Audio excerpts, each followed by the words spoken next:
Bem-vindo ao divã, uma catarse menos um trauma na sua vida. Parece que a ansiedade ela desgarrou das minhas costas. Então ontem eu usei cogumelo, mas antes de falar da experiência em si, eu vou ter que elaborar. Não elaborar, que elaborar supõe um pouco de invenção e um pouco da realidade, né? Mas eu vou ter que contextualizar, essa é a palavra certa. Esses dias eu tava aqui brisando no parque, que eu venho quase todo dia, vai. Porque algumas vezes eu não tô aqui. E tinha um menino sentado. Não, oh meu Deus, peraí. Eu consigo aguardar. Então eu encontrei um menor. O menor tava meio que pique deitado no banco de concreto que eu tô olhando. Aí eu tava fumando pod, fumei. Aí ele saiu. A mente dele trabalhou assim, ó. Caralho, o maluco tá fumando ali de boa. Aí ele foi pra um lugar onde tem uns balanços quebrados que não tem mais balanço. Aí ele fez 2 barra. Aí eu, pra interagir com ele, que eu vi que ele queria interagir comigo, mas ele não quis chegar perto, aí eu também fiz, eu acho que umas 30 barras, ou 20 e pouco. Então, eu fiz essas barras, ele se aproximou, ele, caralho, eu não consigo nem fazer 3 direito. Aí eu falei, aí eu tirei o pódio, eu falei, você quer fumar, né? Aí ele, quero. Aí ele começou a fumar. Aí ele contou que ele tem um estúdio, pá, bagulho de gravação, pá. Aí ele falou, mano, se pá que é o destino, porque... Aí eu falei que eu também eu componho, mas não é música, não é lírica. Quer dizer, é lírica, não... Lírica da poesia, não da música. Eu entendi que o bagulho dele, ele vai pro trap, né? É criar uma vibe, é criar um sentimento. A minha também mas é por outro ângulo. É um ângulo muito menos palatável, muito menos digestível do que eles.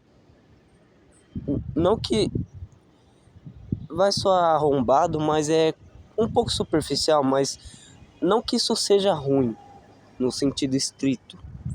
E tá tudo bem, eu acho que às vezes a gente precisa mesmo criar bagulho superficial, mas o que encanta,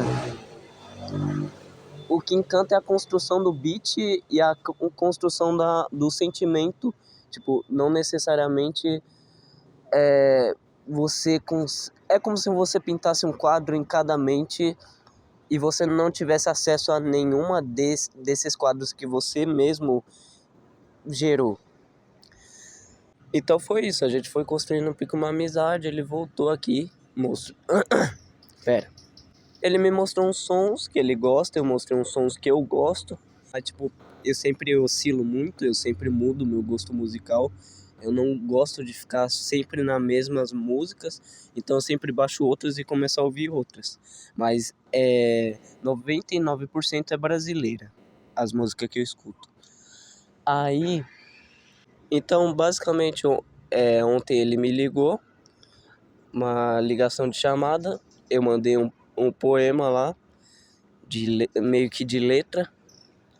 Aí os caras gostou, aí ele mandou a localização da casa dele, eu fui até lá, deu um enrolo, acabei parando num lugar, num parque lá, que ficou um pouquinho distante da casa dele. E os moradores dessa região, em frente a esse parque, começou a achar que eu era o usuário de K2. Ah, que maravilha, né? Eu tava meio afobado, né? Eu tava num ambiente onde eu não conhecia e, sei lá, podia ser roubado. Mas tá bom, não deu nada. Então, ele mandou um Ubermoto, eu fui até a casa dele. Aí a gente começou a conversar, veio o primo dele, veio um outro moleque que foi embora depois. O primo dele alto, pá, moreno. E um outro cara um pouquinho mais velho, uns 23 anos. Aí ele falou que tinha contato de pessoa que tinha cogumelo. A gente tava fumando pod, bebendo gin, fumando cigarro, pá. Aí ele falou, o celular dele meio que descarregou. Aí eu acabei pagando os dois, eu acho que deu R$ 305, um bagulho assim. A entrega do cogumelo foi 4 pessoas. Eu, ele, o primo dele e esse mais velho. Basicamente eu pedi um Uber pra ele fazer essa entrega. Eu não sei se ele percebeu. Eu acho que ele não percebeu que ele tava fazendo parte de tráfico. Não sei, mas interessante, né? Eu fiz alguém cometer um crime sem querer. Mutuamente, né? Tudo bem. Não importa, não é um crime. É um crime só na legislação e socialmente, mas sei lá, intelectualmente não é um crime. Tá, aí a gente recebeu, os cogumelos estavam no Ziploc. Não sei se a menina tem uma plantação, eu não vou falar o nome dela, óbvio. Ai meu Deus do céu, cara. O primo dele começou a ficar indeciso se ele ia tomar ou não o cogumelo. A gente tava se preparando, a gente tava vendo os efeitos antes de tomar. E a gente tomou tudo, todo mundo. O gosto, ele, sei lá, ele parece uma ração, uma amêndoa. É uma fruta. Não, não é caju. Eu acho que é caju. Tipo caju, não sei. É um gosto. É um gosto específico. Mas parece que é de alguma outra coisa. Aí tinha a propriedade da psilocibina cumbens, né?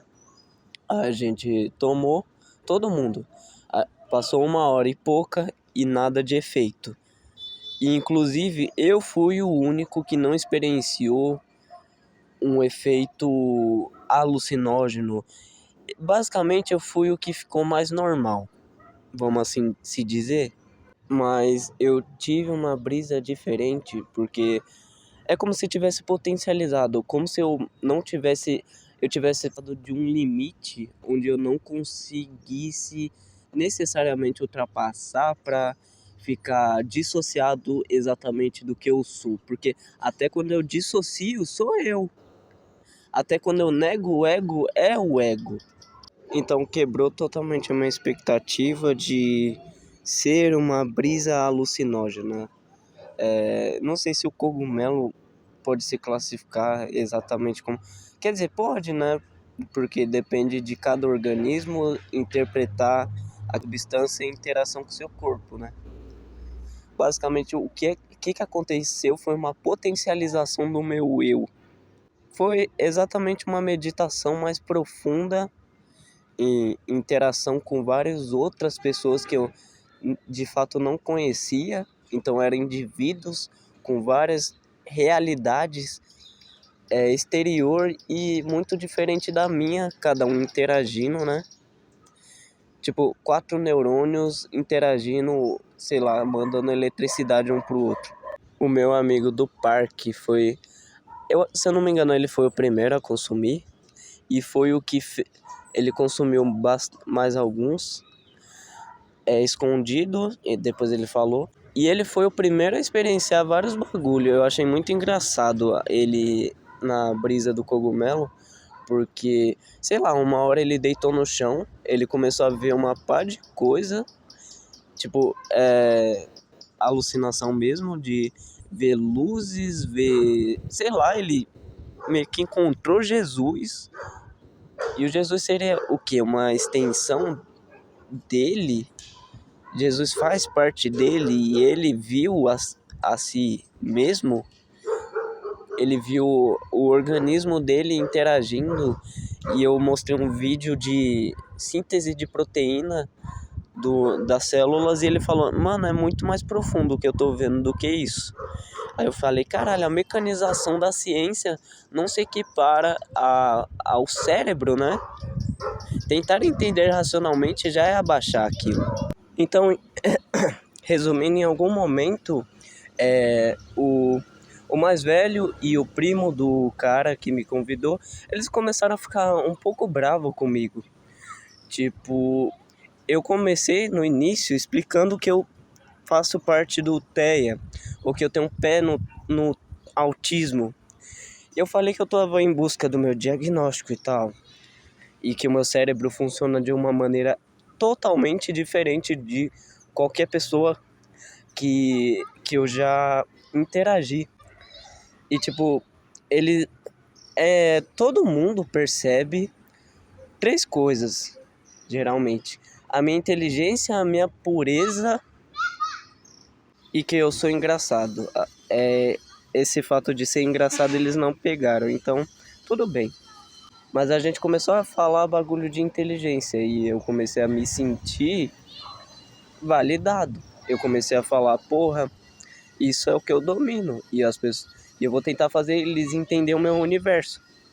Só que depois, eu acho que era 3 horas da manhã, a gente saiu pra rua pra gente buscar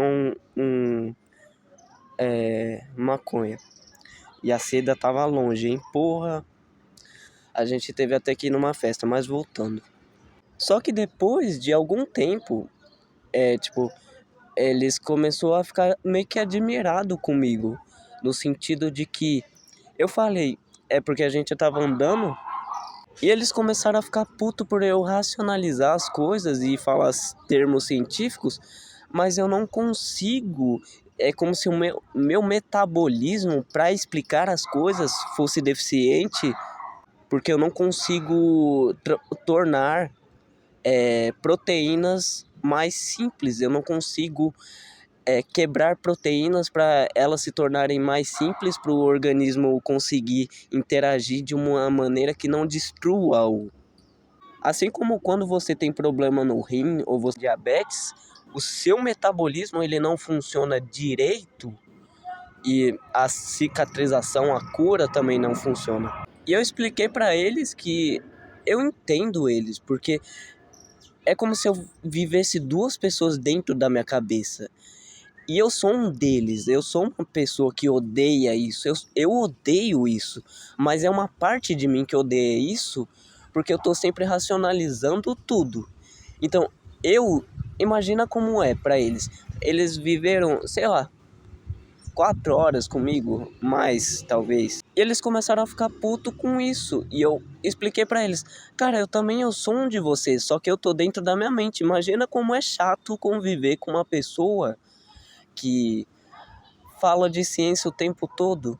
Só que eu sou essa pessoa, então eu tenho que gostar do que eu falo, muitas das vezes, mas às vezes eu acho tedioso, porque é um processo longo, é um processo chato.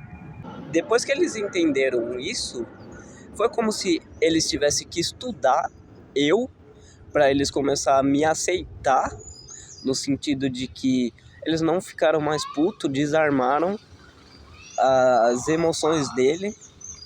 E eu desarmei um pouco porque eu também, sendo eu racional, eu também. Eu, é tão racional que eu não consegui pegar pista de sarcasmo, de ironia. O cara, ele ficou quase a noite inteira fazendo sarcasmo e eu, tipo, tinha que me policiar pra eu começar a entender que ele tava deixando uma pista no ar.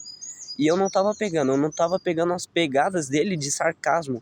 Às vezes ele fazia uma cara e eu tinha que me forçar a estudar para eu começar a entender que era sarcasmo. Então, em alguns momentos eu falava, isso é sarcasmo? Que eu tava, tipo, eu tô tentando entender a lição. Isso é ou não é? Aí ele falava, você tá começando a pegar. É como se eu fosse um ser humano disfuncional. Porque o normal para eles, o, o anormal, o meu normal é anormal para eles e o normal para eles é o meu anormal. Então a gente foi lá, teve que passar numa festa para pegar uma seda. Nossa, e o som tava muito ruim, tava ecoando dentro do meu cérebro, meu. Então a minha brisa foi muito diferente da deles. Tipo, esse e o primo dele tem uma brisa corporal.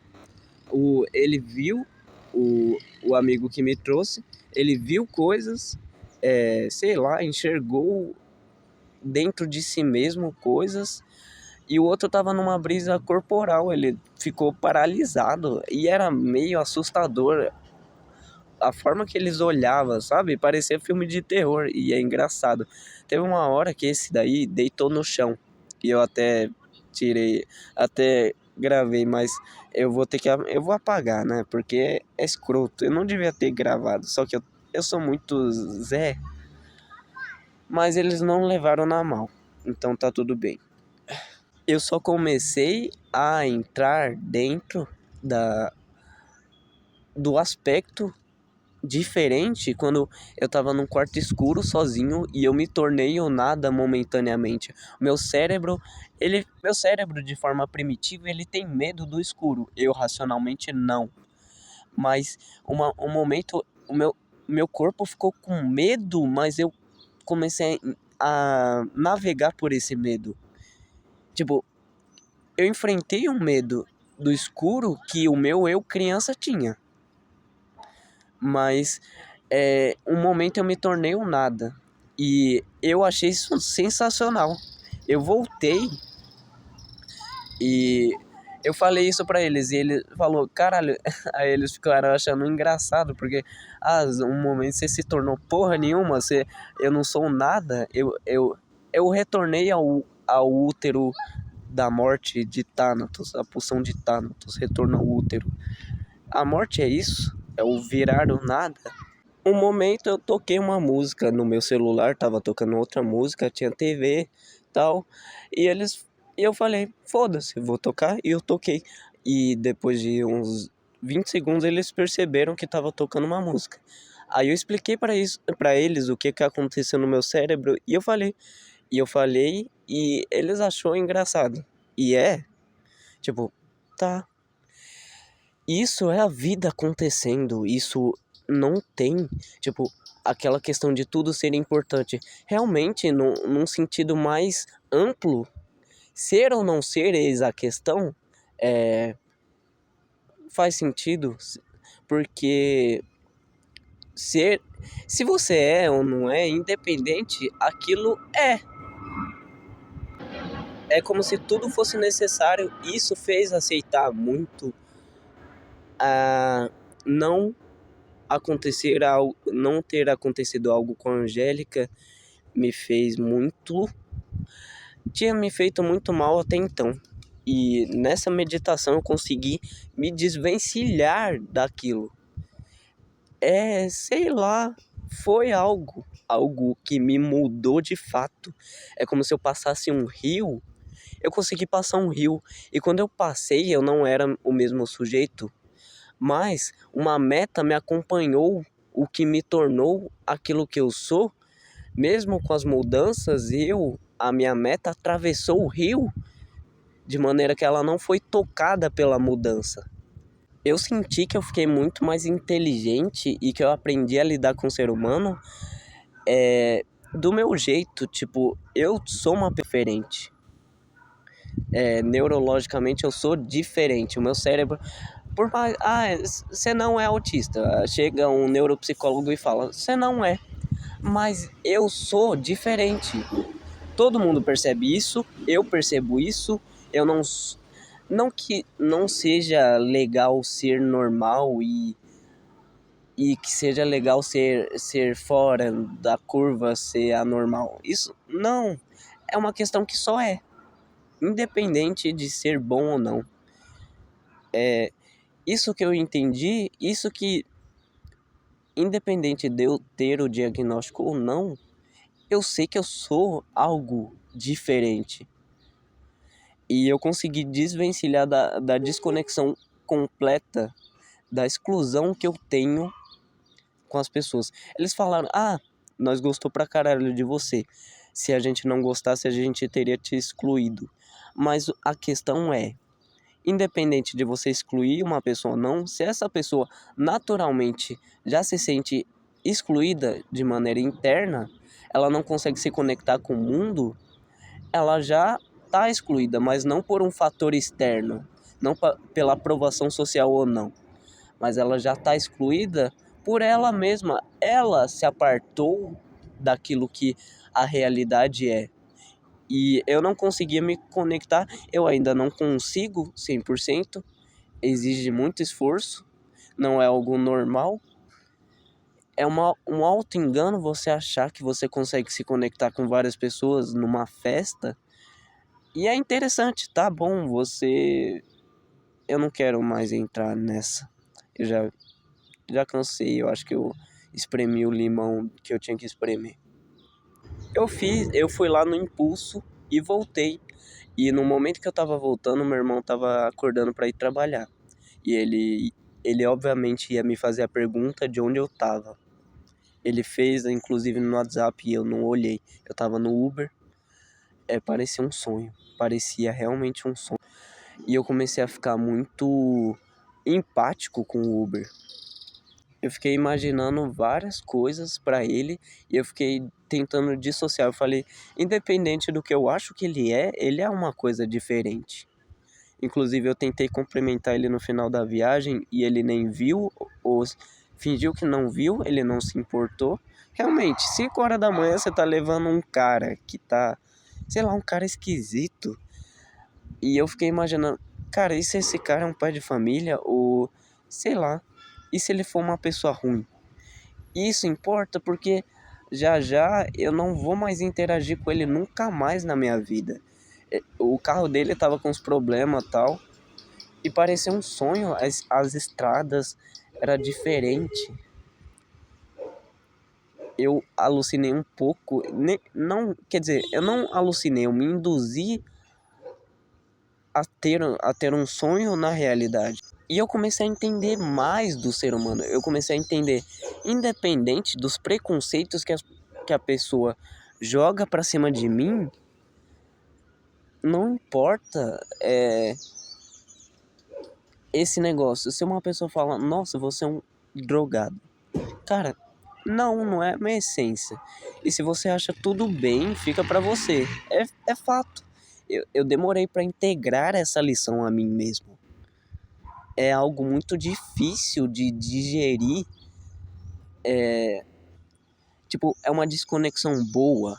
Eu consigo me desconectar da importância que as coisas têm, mas não que elas não sejam importantes.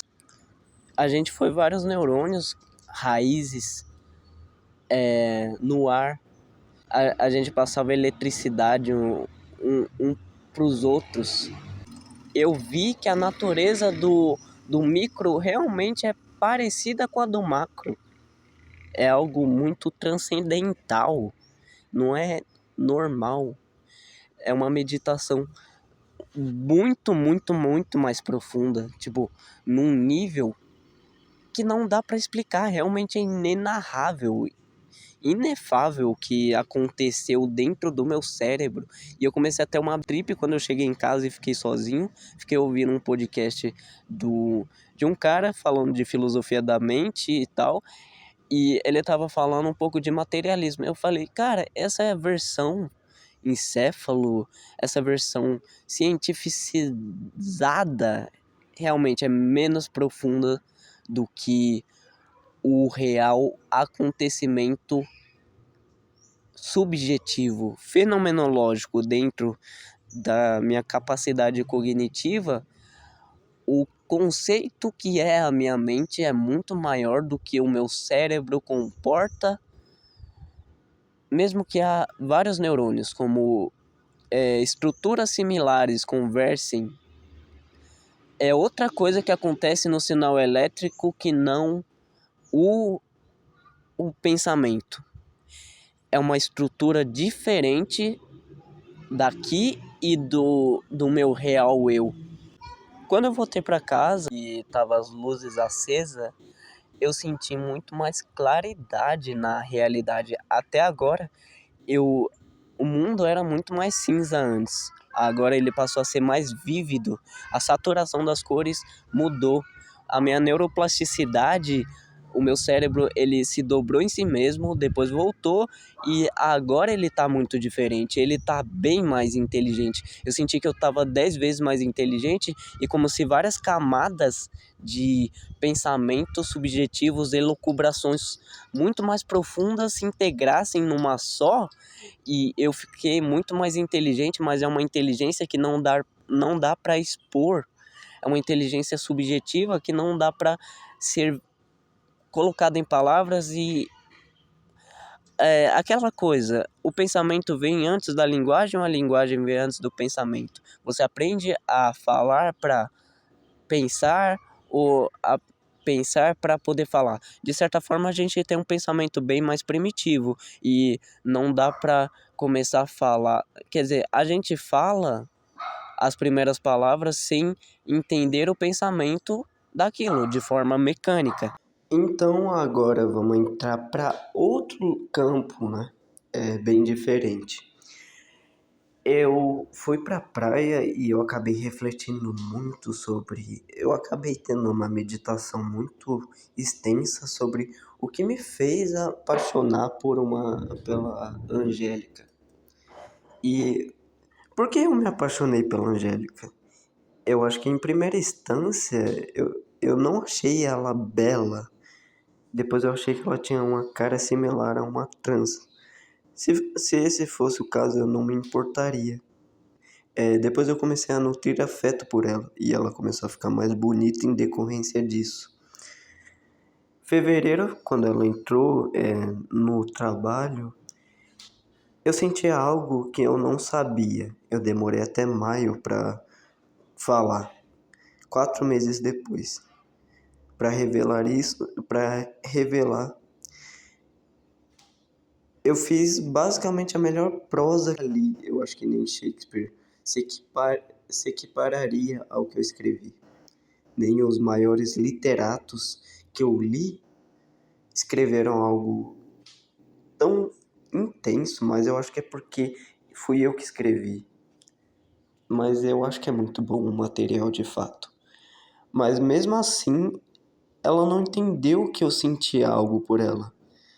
Depois eu falei para um amigo meu e ele falou para ela e que eu senti algo por ela. Ela não entendeu porque a gente parou de se falar.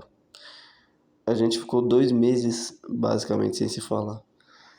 E então foi quase 9 meses de contato. Daria para gerar um filho durante esse tempo. Ela tem 40 metros. Não. 40 metros é foda. 40 anos e 1,65 m. Eu tenho 19 e 1,58 m. Ela tem realmente o dobro de bagagem e vivência. Mas essas vivências não são uma mera repetição. Chega um ponto onde você viveu tantas coisas que tudo que passar posteriormente seria só uma continuação dos mesmos equívocos dos seus antepassados. A minha mãe, ela passou pela mesma coisa, só que do lado oposto da minha. Ela se apaixonou por um cara 15 anos mais jovem que ela. Então as coisas, elas meio que são dependentes das suas circunstâncias, da causalidade, daquilo que causa o fenômeno. Mas isso é um fator contingente, ele pode ser ou não pode ser, é sociocultural, depende de uma sociedade, de uma cultura. A cultura, ela viabiliza a eros, ela viabiliza o amor. A sociedade e a cultura muda a forma que ela e eu nos sentimos por nós mesmos. Eu sinto algo por ela e ela sente algo por mim. Eu sinto algo por mim e ela sente algo por ela, que se difere pelos contextos em que fomos criados, né? Ai, meu Deus. Então, basicamente, eu escrevi um texto. Eu vou tentar ler sem parecer que eu tô lendo. Peraí. Eu posso não ser fiel a você e nem você a mim, mas eu sou fiel ao meu sentimento por você. Mesmo que não seja você, ter um pouco de você. O que importa é eu amar aquilo que me propiciou eu, que propiciou eu sentir isso, meu próprio sentir, que é um sentir pelo conteúdo externo que propiciou um alicerce para ele. Nossa, eu acabo tropeçando nas palavras, é foda. Se eu posso substituir as pessoas que eu me relaciono, significa que eu também sou substituível. Isso é maravilhosamente doloroso. Dualidade no dilema de saber se é bom ou ruim. Provavelmente as duas coisas, ambivalência. Não devia querer que sintam a minha falta, assim como não precisam que eu sinta a falta de alguém. Mas eu sinto as coisas, tanto que eu desejo sentir coisas como as coisas que eu não desejo, tanto que eu desejo sentir como as coisas que eu não desejo. Só posso sentir desejo porque sinto algo. Coisas que eu não desejo me ocorrem com frequência, e de modo circular, eu desejo porque eu sinto o que eu não desejo. As coisas que eu não desejo me causam turbulência no ego, me confrontam, e eu posso desejar que, eu não, que me aconteçam. Que? Tá. Me confrontam e eu posso desejar que me aconteçam. Ou eu aceito porque não posso desejar não ser dotado de sentir. Me livrar do ego é uma tentativa do ego de dissociar. Só posso me livrar do pensamento através do pensamento. Parece que a minha mãe me condenou a sentir algo tão intenso por quem não é meu sangue, um amor infinito habita em mim. E ele luta contra o ódio imensurável pelo mundo. Tá. Dissociar é difundir-se, mas sem saber o que se é, nos sentimos impotentes por não termos controle do lugar onde que estamos difundindo, dissociados. Que estamos difundidos, dissociados. A minha psique se deixou possuir pela morte em uma daquelas tentativas de eliminar a mesma, pela dor de outras vidas. Meu olhar está repousado na realidade transitória, concreta. A alma é aquilo que usa a matéria de veículo, mesmo ela sendo matéria. Na natureza nada se cria, nada se destrói, tudo se transforma. O que significa que a natureza da realidade é transformação, isto é, o que não muda é a mudança. O que não é invariável é a eterna variação. O que não varia, né? No caso, a alma é a realidade se observando, só que existe a realidade na observação da alma. Quer dizer, só existe a realidade na observação da alma. Os pensamentos e as ondas eletromagnéticas, frequências cerebrais, que de uma forma o seu cérebro vibra para captar dimensões, uma camada mais sutil da realidade. Se todos deixam de existir, não há algo para comprovar o que existe, portanto não existe. Isso eu escrevi anteontem, ou seja, antes de acontecer tudo. Cadê? O que existe e, portanto, não existe. A gente gosta do que sintoniza com as ondas cerebrais, do que vibra parecido. Eu disse na minha sessão de terapia que eu não queria que as pessoas me vissem como inferior, porque talvez no fundo é assim que eu me enxergo, mesmo botando essa máscara de que eu me acho genial. Peraí. Vim de um país onde só sei sambar. Então, eu talvez não seja capaz de amar. Talvez eu quero que alguém sinta algo por mim que eu verdadeiramente não consigo sentir. Para suprir a falta que eu projeto. Peraí. Para suprir a falta que eu projeto, a falta em alguém que realmente nunca se importaria com os meus sentimentos.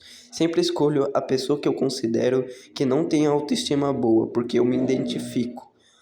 Agora nos resta a mesma sequência da mesmíssima repetição de equívocos dos nossos antepassados.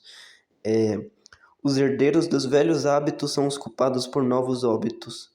Não quero que a não quero a sua vida eterna e o seu paraíso. Para mim basta esse caos que eu posso abraçar. Bailarina, rastro de cometa, no vácuo silhueta de algo inefável. O homem se entrega por inteiro, a mulher quase nunca se entrega. Ser a natureza faz dela não se intrigar com a sua natureza. Já nós não temos uma natureza fixa. Ela já sabe o que ela é. Os adultos são as piores crianças, porque eles não sabem que são crianças. Esta embriaguez é um refúgio, subterfúgio, mas um retorno ao estado infantil da psique. A Angélica um dia foi uma poeira de estrela. Outro dia, um espermatozoide que entrou em contato com o óvulo e começou o processo embrionário de ovulação do gameta masculino para o gameta feminino, um feto. E isso dentro da mãe dela, que agora é um esqueleto. Não sei, quer dizer, eu não sei se a mãe dela morreu. Assim como será o fim meu e dela. No fim, somos um fantasma, carregamos o peso do seu futuro cadáver por ter consciência de que um dia vamos morrer. Somos uma alma elétrica conduzindo um saco de carne com diversas coisas moles, sendo arrastadas para manter esse saco de carne funcionando. O cérebro precisa que o coração bombeie sangue e o coração depende do comando do cérebro. Se ela passou por todo esse processo, assim como eu, ela também possui liberdade contida nas ações dela. Assim, a mesma liberdade as minhas ações contêm. Como a luz não é propriedade exclusiva de uma lâmpada, a energia é movimento da matéria. A energia cinética é a energia gerada pelo movimento de algum corpo.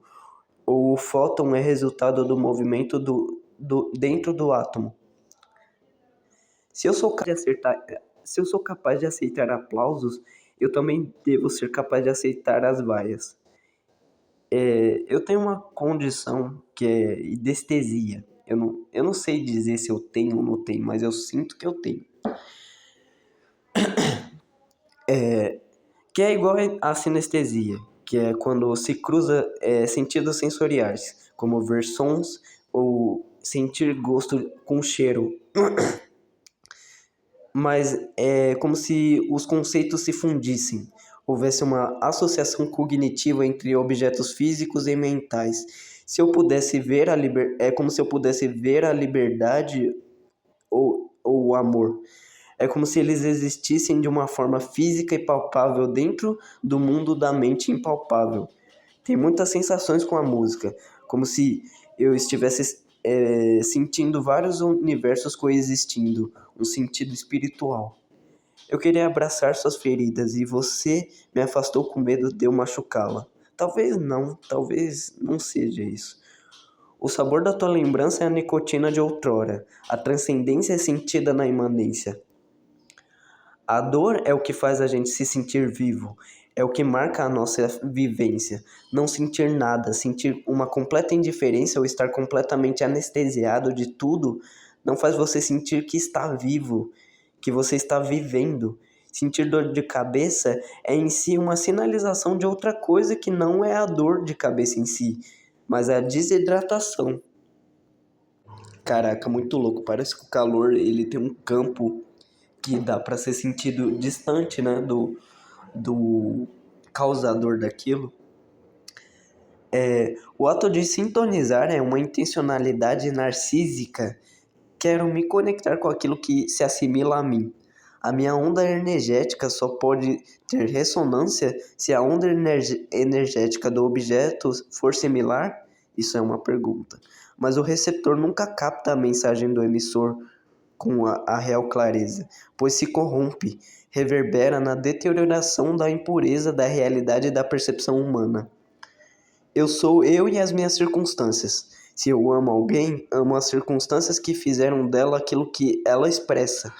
Se eu sou capaz de integrar vários aspectos da minha personalidade e me ver de forma holística, eu posso tentar enxergar o outro também como uma totalidade. Se o meu desejo é uma tentativa de expandir, se eu posso outra coisa, então eu me torno essa outra coisa do qual eu projeto em minha psique, extensão antropológica. Ou seja, se eu possuo um objeto, aquele objeto como posse se torna eu, entendeu? Quando os seus neurônios começam a morrer, eles param de viabilizar a estrutura necessária para a evocação dos engramas da memória, né? No caso, eu estou falando do Alzheimer. Quando eu escrevo um texto, ele possui uma lógica interna. Não importa sobre o conteúdo do que está sendo escrito. Quando o texto está sendo feito, importa o conteúdo do que está sendo escrito. Mas o texto em si é só um meio que viabiliza o conteúdo. Dentro do texto existe sentido semântico, sintático, letras, morfemas, vocábulos, lexicográficos internos. O que une as palavras em um texto é uma lógica exterior da do texto em si, uma lógica mental que conecta as coisas. O que vem antes do pensamento? O que vem antes? Pensamento ou linguagem? A resposta é o pensamento em uma forma mais primitiva até tornar-se palavras. Depois torna-se muito difícil dissociar uma coisa da outra. A língua molda o pensamento, mas de forma alguma surgiu antes dos conceitos. Eu sempre necessito de um intermediário. No caso, meu cérebro é o instrumento intermediário entre o sujeito e o objeto. Se eu retardo meu cérebro, eu retardo o que viabiliza pensar com velocidade. Mas no fim isso gera uma sensação de prazer. Se eu deficito o meu sistema gastrointestinal, eu deficito aquilo que leva as proteínas quebradas em moléculas mais simples para serem levadas para nutrir o corpo. Foi o que eu fiz durante a vida toda. Deteriorar processos metabólicos e ceder à inanição que acabou falhando. E isso agora é resultado dessas escolhas, fruto da inflamação das células que me caminhou a pensar daquela forma. O pior das tentativas de suicídio é ter que arcar com as responsabilidades e as sequelas da falha. Se eu ingerir uma substância nociva e sobrevivi, eu vou viver a partir dessa simbiose parasitária onde o meu organismo que nutriu, o organismo que se nutriu foi a depressão.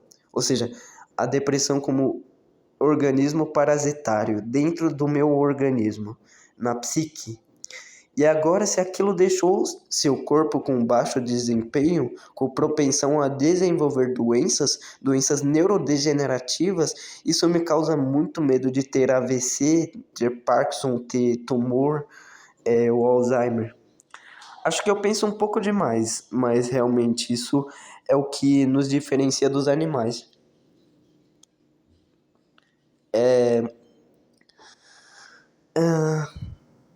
Essa capacidade racional de articular a razão, ter consciência de um tumor não te livra dele, mas criamos meios de retirar possíveis tumores se temos consciência de que eles existem.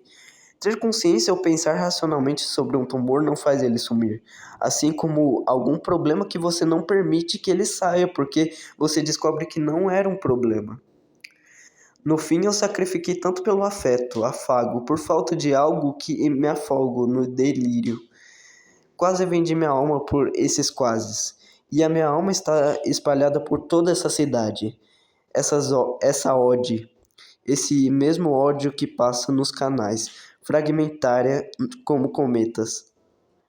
Dor periódica, que sempre retorna, da qual me sacio com essa migalha, com esse banquete de migalhas.